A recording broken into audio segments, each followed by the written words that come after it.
Hello students, welcome to my YouTube channel. Okay, exercise 3.3, question number 5. The measure of two adjacent angles of a parallelogram in the ratio 3:2.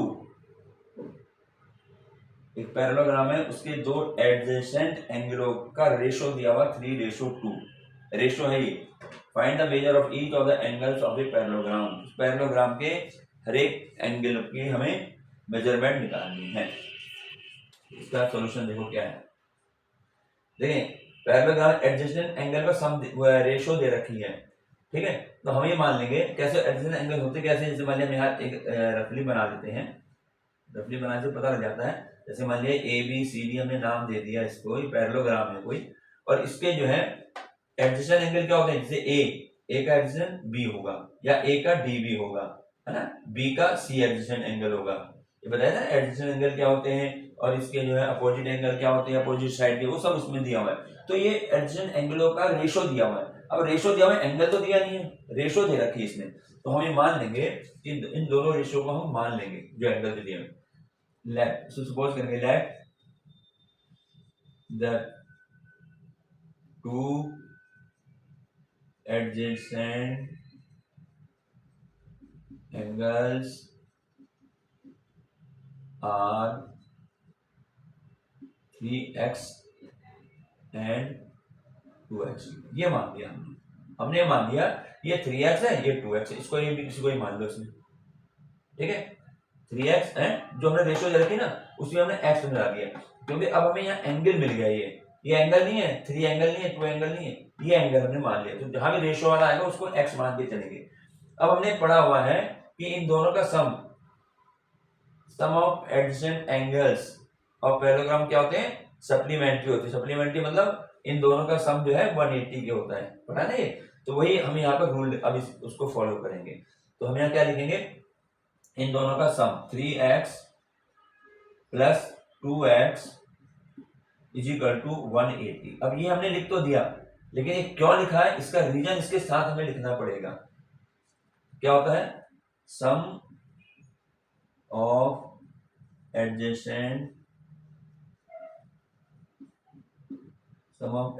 Angles are supplementary.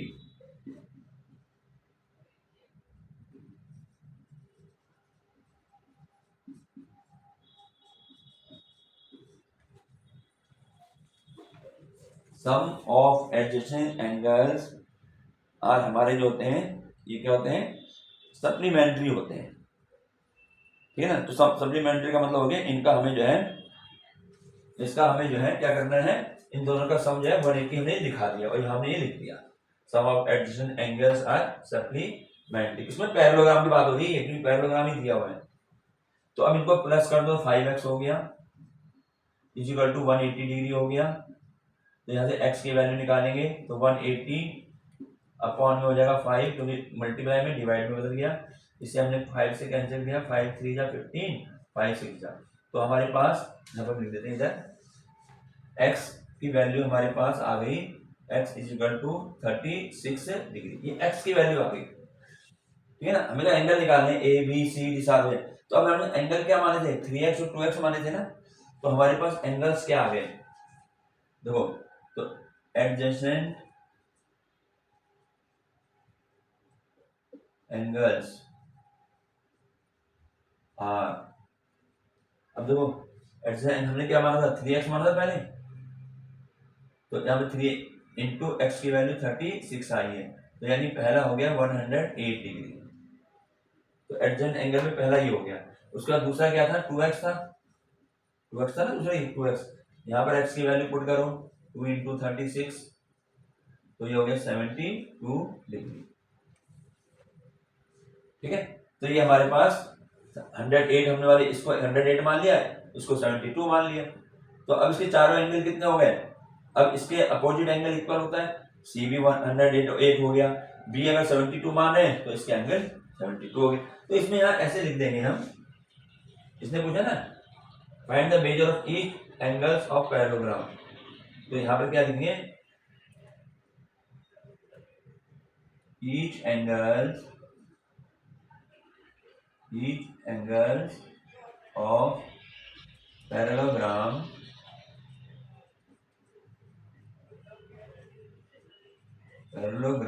are।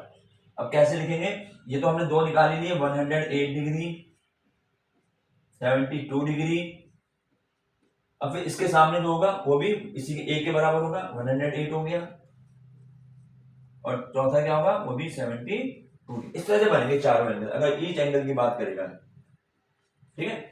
और नहीं तो अगर ऐसे मान के चलते हैं, find the measure of each of the angles of the parallelogram, तो 3:2 हमारा ये मेन है, 102 और 72। और अगर हम चारों का निकालना चाहें तो चारों को भी निकाल सकते हैं, क्योंकि अपोजिट एंगल इक्वल होते हैं, ठीक। ये हमारा हो गया क्वेश्चन नंबर 5।